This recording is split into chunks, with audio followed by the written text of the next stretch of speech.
Hello, it's Peter Wright and Kathleen Beauvais with another episode of the Yakking Show Business Channel. This is a show where we bring you expert guests to give you actionable business tips and ideas to help your business thrive and survive in the interesting times we seem to be heading into. Today, we have a departure from our normal practice. We have 4 guests instead of 1, but it's not my job to introduce guests. Kathleen does it better than I do. So first, let's introduce co-host Kathleen Beauvais. Hi, Kathleen. How are you doing today? I'm doing great, Peter. Thank you so much for that. And thank you also very much for tuning into our show. And today is a very special show, which we are so excited about. Today's guests have all co-authored a book titled The Most Amazing Marketing Book Ever. You're going to want to get a copy of this as soon as possible. It's a collaborative work by 36 marketing specialists worldwide. The book is now available in paperback, audiobook, and Kindle versions. So let's just jump right in with our very first guest. So Laura Vendeland Doman is our first guest. And Laura is a former tech industry sales exec turned actress, voiceover artist, author, and public speaker.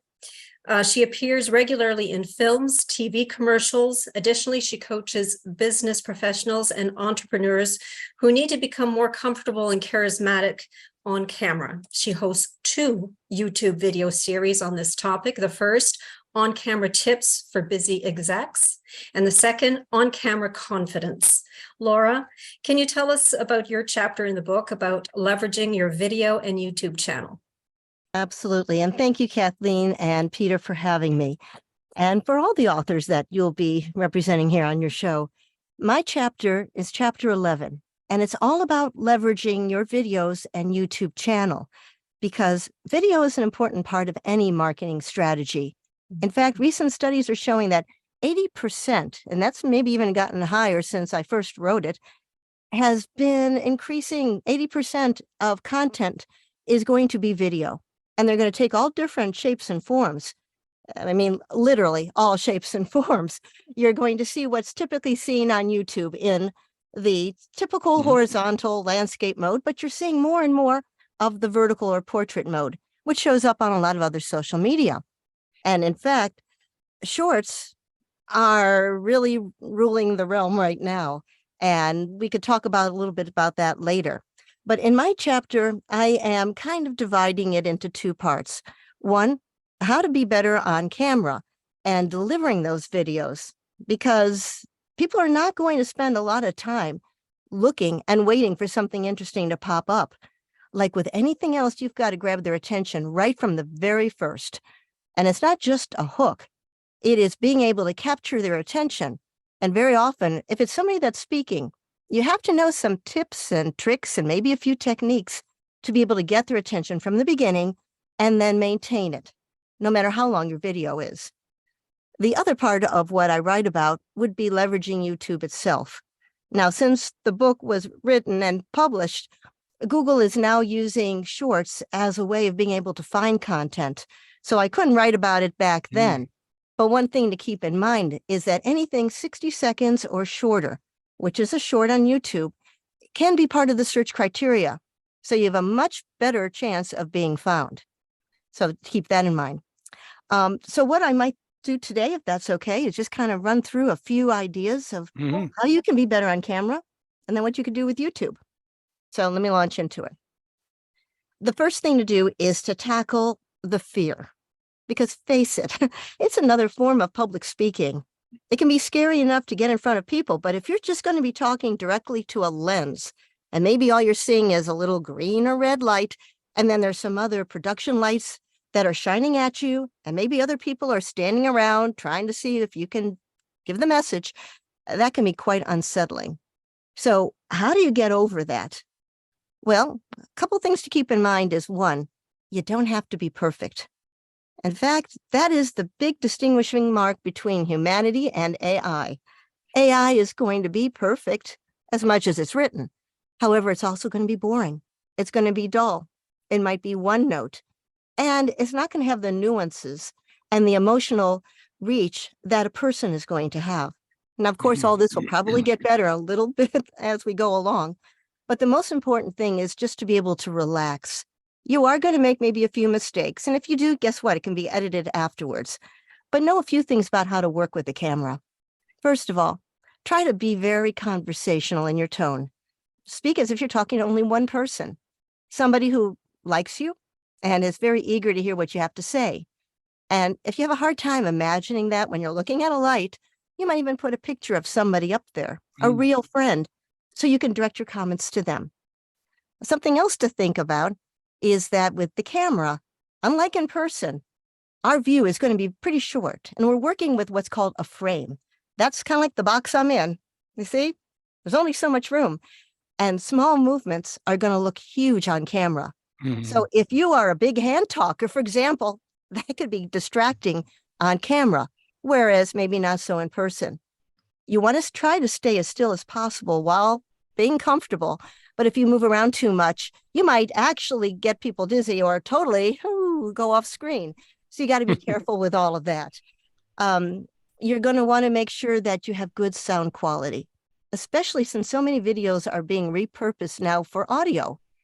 You have to make sure that you're easily heard, that there's no echoing, any bare floors are covered. Now, if you're going to work in a production studio, they'll probably take care of all that for you. But if it's just you, you want to find a quiet space and try to make it as dead air as possible. The same thing goes with lights. You want to have lightings that you could see the person. There are different types of lighting available. But if you're going to be doing anything, especially outside, make sure that the light source, like the sun, is not behind you, because it'll be obscured in the camera and people won't be able to see you, and there'll be a lot of distractions. You can also use things like dynamic delivery. You can vary your tempo, your pace, your volume. You can use pausing for great effect. So those are just some of the tips that I offer. On the Wonderful. Okay. Sorry, Laura, I didn't mean to cut you off. You're you're perfectly on time, and it's very clever. Is it very accurate what you've just been saying? My lighting is awful. The camera I normally use worked perfectly when Kathleen and I spoke on Zoom this morning, and when I switched on for this, for some reason my computer won't accept that camera, and I had to go onto the built-in camera, and it doesn't like the light. So there's a case in point. Very good, and I like your advice to get over the fear. That took Kathleen and I a little while to get used to as well. Fortunately, and still working on that. well, in my case, age helps. Once you get past a certain age, you don't mind making a fool of yourself. So anyway, Laura, thanks so much. We for our audience, we're going to be talking to Laura again, and all our guests at the end of this episode. We're going to have a little bit more of a discussion. But now it's my job to introduce our next author, Giuseppe, who authored chapter 13, and Giuseppe is a transformational coach, a business strategist, and a marketing consultant. He works with inspired and driven people ready to step into the next phase of life and beyond. And he has built a successful, fulfilling career as an attorney, but he changed and he got into the exciting world of marketing, and I'm sure much more exciting than being an attorney. But anyway, that's just my opinion. Giuseppe comes all the way from Rome. So Giuseppe, you're going to talk to us about your chapter, which is creating a powerful message. Please tell our audience. Yes, thanks a lot, Peter and Kathleen, for having me on the show. And first thing that I want to say is that I co-wrote my chapter with Al Boyle, who's not on the show today, right, but is a co-author and shares the responsibility and the honor of having written our chapter. Yeah, our chapter is about messaging and copywriting, which is something that I've always loved, and I've done extensively for my clients, probably because I am a former attorney, and as an attorney, you have to convince the jury that your client is right. And so copywriting, which is a sort of a persuasive way of writing, is kind of similar. And what we try to do in our chapter is to set the foundation for good copywriting. We had the small business owner in mind, and we wanted to empower them to start working on their messaging and copywriting. By the way, these are two different concepts. The message, the marketing message, is what you say about your company, your products, your services. And the copywriting is the actual technique of creating a compelling piece that's entertaining and that will be read or listened to if it's audio or whatever. And so what we try to do is to talk about the foundation, which is all about knowing your customers very well. This is where it all starts. You have to do your research and you have to get to know your ideal clients very well, just like you know your old friends. Because when you do that, you can, you know their pain points, you know what they want to get, what they want to avoid, and you can connect the dots between what they want or don't want with what you're offering. And this is absolutely key. So there's research that's really at the basis of every good marketing message. Then we gave a couple of more technical tips on how to structure a piece of marketing using two well-known framework: the problem, agitate, solve, and the AIDA, attention, interest, desire, action. And what we also did, because I am also a coach and working with clients, I know that often they have some kind of blocks when it comes to the time to putting themselves out there, creating marketing, talking about themselves. So there are, I think, a couple of very interesting and useful tips on our chapter about overcoming these sort of blocks of obstacles that many small business owners and entrepreneurs find. And I think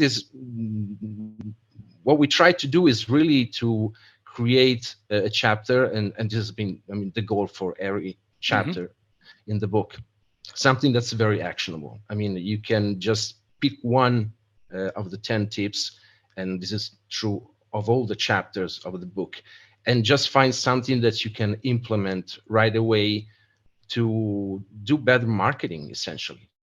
And yeah, I think this is what I can say about the book. I don't know if you want me to elaborate more on a specific aspect, or No, I think you've covered it very well. And just to reinforce what you said, I've read your chapter, and there's 10 very good tips in there. And towards the end of the show, we're going to ask you for which one you think people should work on right now. But we'll leave that for a bit later. So now it's back to Kathleen for our next author.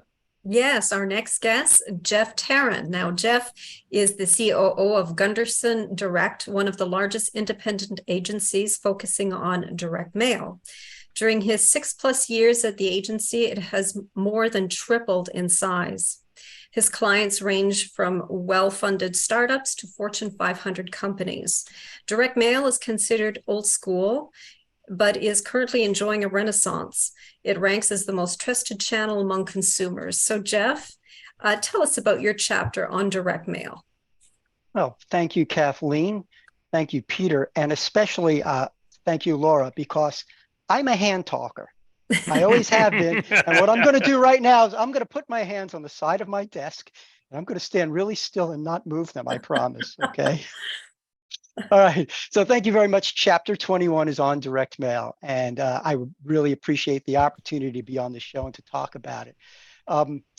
You're all familiar with direct mail. It is perhaps unique in a very important characteristic. It's the only totally personalizable marketing channel that's also physical.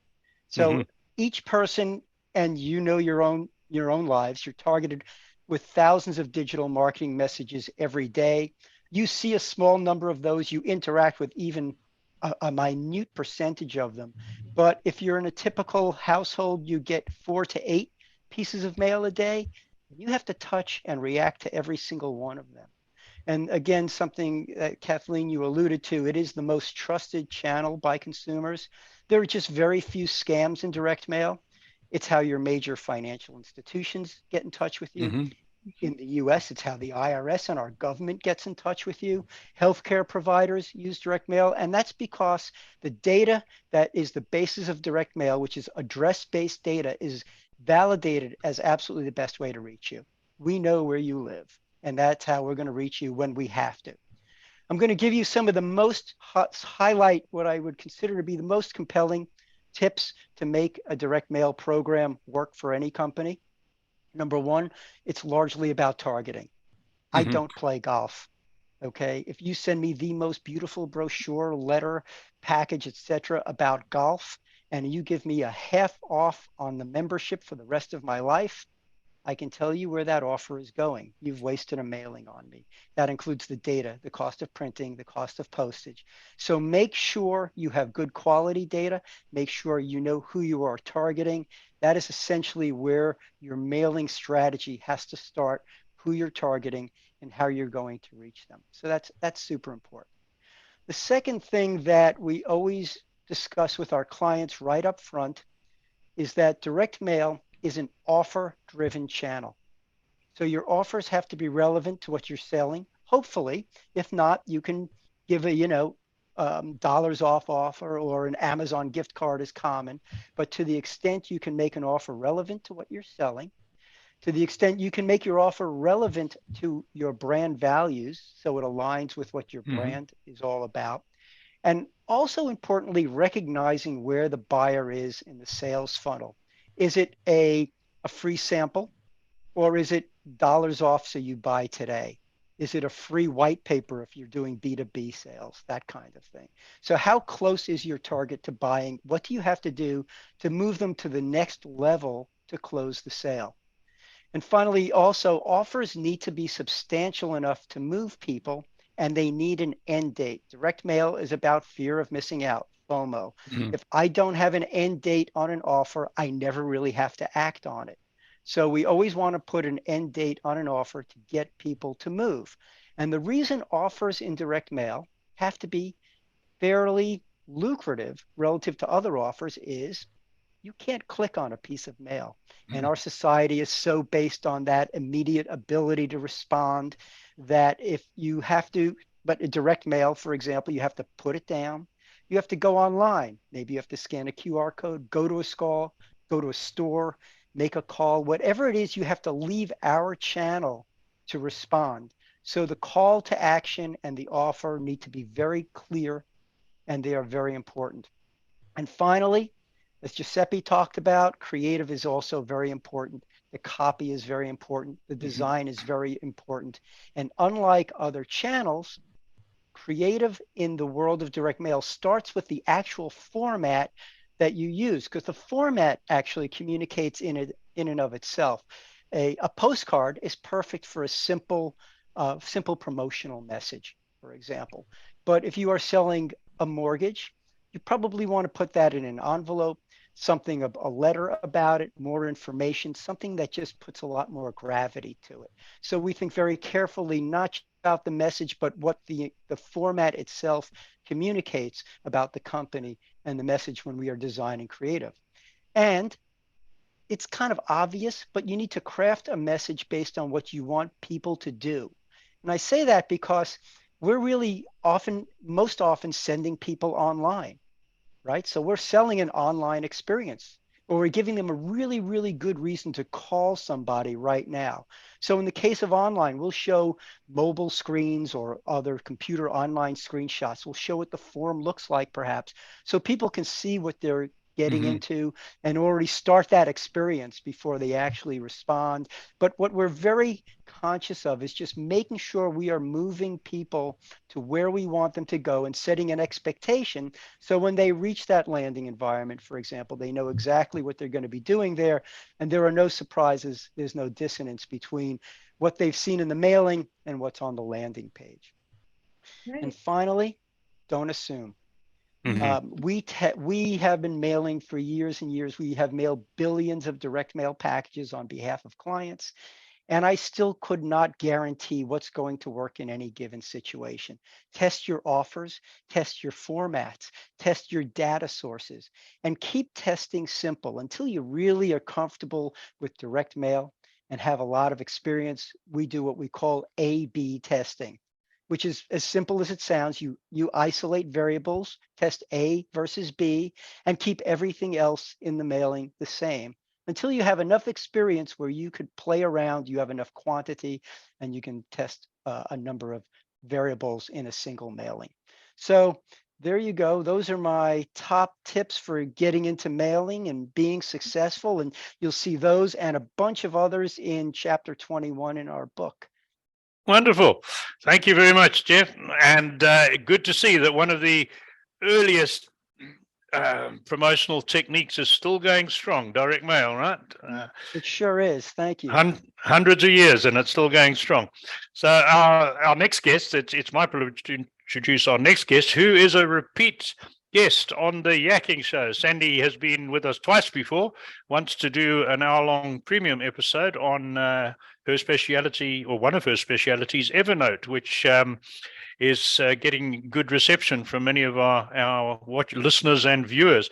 So Sandee is a business advisor. She has 30 years of experience of ongoing training on social selling, especially on LinkedIn, starting and scaling online businesses and effective networking. And she does a lot for community, various people in the community and various organizations, which is great. Sandee's also a certified Evernote specialist, but she wrote her chapter 25, and the title of it is, I've got to read this because it's so good. Tell us about your chapter, How to Make Promotional Products Sing. And I'm not sure if you mean that literally or metaphorically, but it sounds interesting. So tell our audience how to make their promotional products sing, Sandee. Well, thank you, Peter and Kathleen, for having me back on the show. It's always a pleasure to be here. And thank you to all my fellow authors who helped make this opportunity possible to become an author. Well, Peter, if you wanted promotional products to sing, you really could. There are different instruments like kazoos and iTunes gift cards that you can brand. So that is a possibility. But I actually can't take credit for that title. I think my editor put that one together.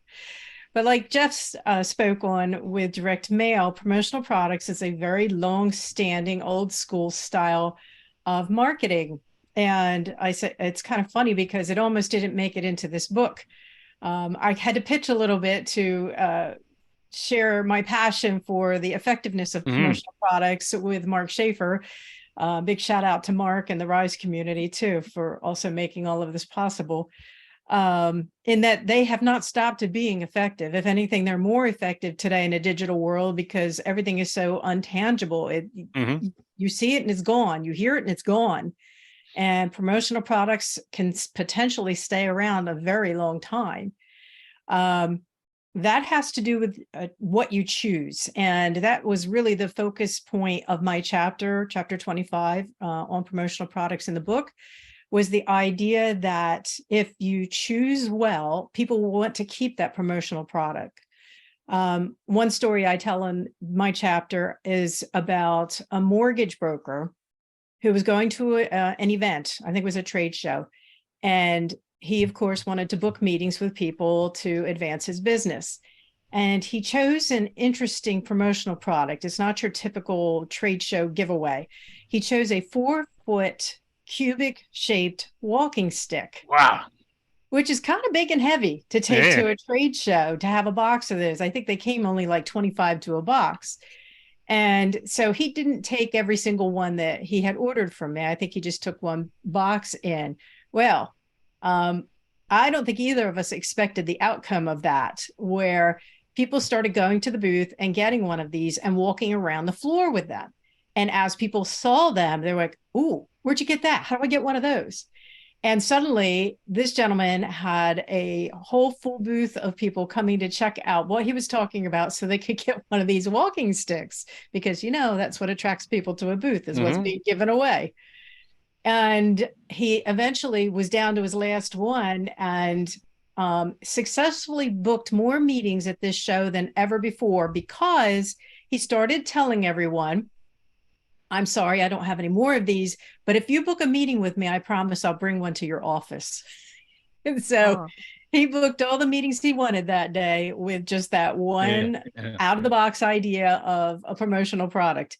And that's also an example of something that sticks around for a while. It's like I said, it's a cube shape. It's not flat like a yardstick. So it's very heavy duty. And it's something that will last for decades. I mean, and be useful for a very long time.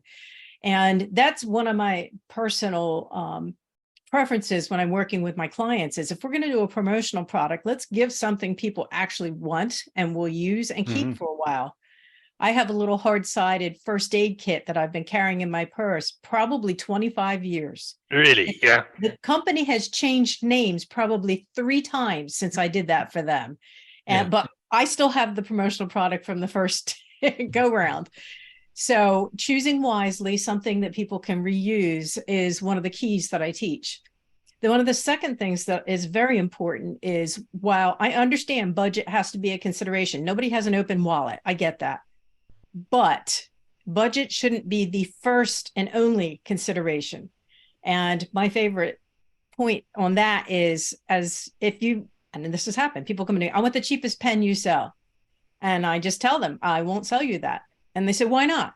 I said, because when it won't write and the person who got it is mad at it and is throwing it away, what are they going to see? Is they're tossing it into the trash. Your name and your brand. And what have you just done to your brand by giving out that stupid cheap pen to save a few pennies? Spend a little more, give a nice pen that they like, and they will talk all kinds of nice things about you and your company. So while budget's important, it can't be the bottom line decision part. You have to think about things like who's going to receive it, why are they receiving it, and then one of another important point is that who is getting it does matter.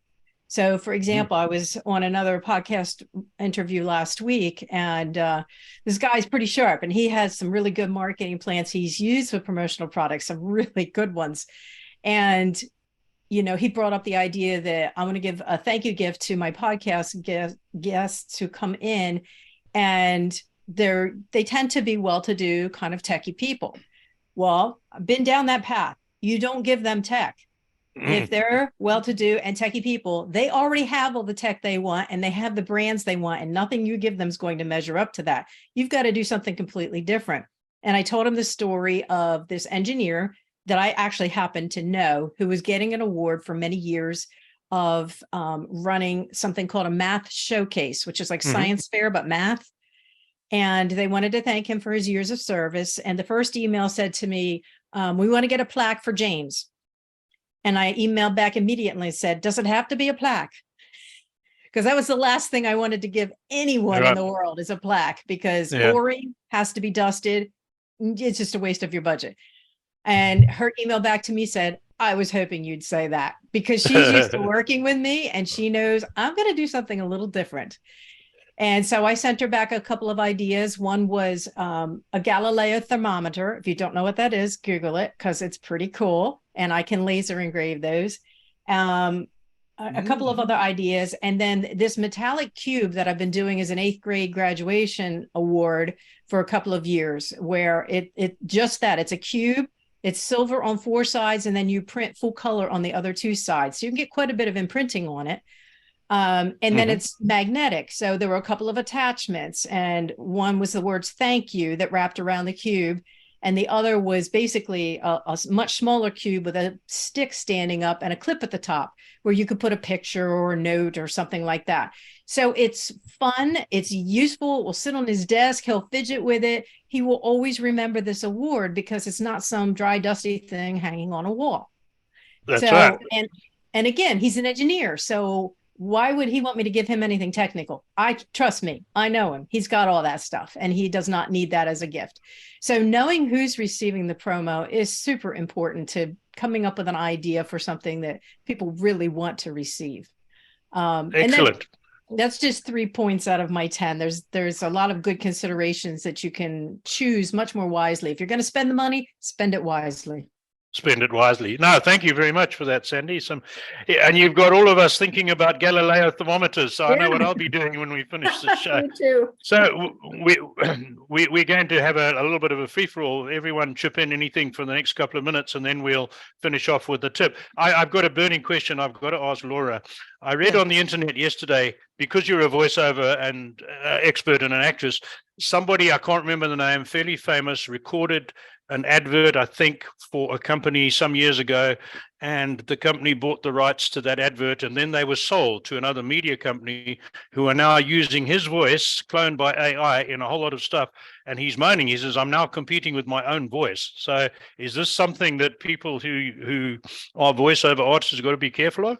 Absolutely. And in fact, depending on what happened, I could connect him with an attorney who represented a woman named Bev Standing. She's a Canadian. She had done a voiceover for a small company, a European company, some years back. Unknowingly, it was eventually sold to TikTok that lifted her voice and made an AI voice. And she didn't know about it. She wasn't paid for it. And when she finally found out about it, they were able to sue successfully. So it all depends under what contracts, but I can recommend an amazing attorney if it's necessary. But yes, AI is a major consideration, and that's a whole nother discussion. Wow, that's interesting. We need to get Oh, you yeah. back on the show to talk about that. Kathleen, have you got any burning questions for any of our guest authors before we go into their tips and ideas? Well, I would like to know so much more about each of these chapters, Yes. but it means everybody out there should be buying this book. And right now it's on Amazon. There- Isn't it? It's Yes, on Amazon, sure. and the link is in the description on whichever platform you are watching or listening on. All right, we're running out of time. Kathleen, do you want to ask Laura for her actionable tip for our audience? What would she suggest? You just did, Peter.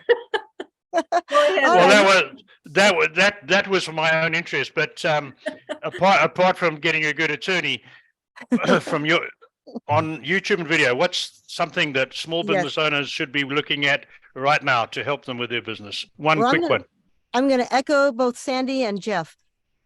Make your video that suits your audience, whatever it might be, in terms of tone and content and length. And that even includes which shape it's going to be and where you're going to put it.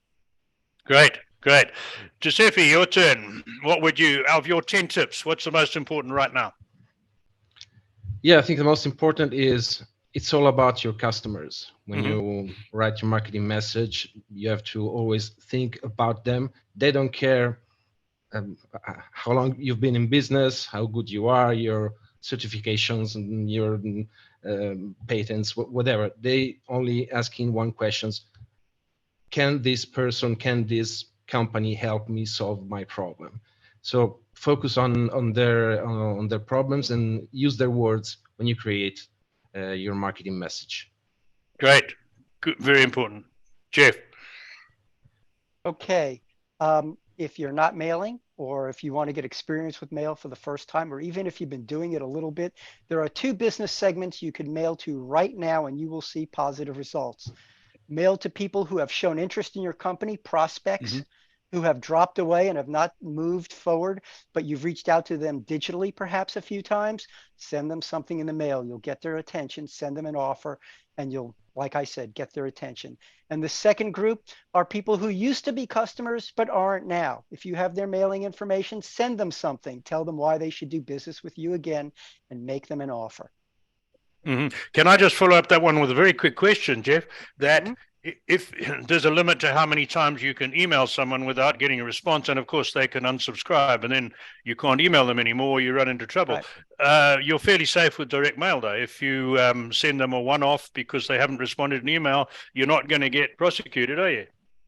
It's really kind of funny. People feel like they own their email inbox. Yeah. But they don't feel that way about their direct mail inbox. Exactly. Thank you for that. Sandee, Sure. What do you want to tell our audience to work on right now? Okay, since everybody's brand has got to be out there and things do need to be logoed and promoting your business, before you spend any money, clearly define what you want your promotional products to accomplish so it can guide your choice, whether you want brand awareness, a thank you, promoting visibility of the business. Think about what you want it to accomplish. Don't just say, I need stuff with my name on it. Very important. Thank you for that, Sandee. And thanks to all our guests. And before I hand over to Kathleen to wrap up the show, a reminder, that's the book we're talking about, the most amazing marketing book ever. There's a link in the description, and there will be links to all of the authors you've been listening to today, so you can contact them for more information on their areas of expertise. So thanks to all of you. Thanks to our audience. Back to Kathleen. Yes, thank you all so very much. And thank you so much for tuning into our show. We so appreciated having you. And if anyone is interested in being a guest on our show, we invite you to visit our website at theyakkingshow.com. All you need to do is click on the contacts tab, where you will find a short application form, and we would love to hear from you. So until next time, take care, everyone. Bye-bye. Goodbye.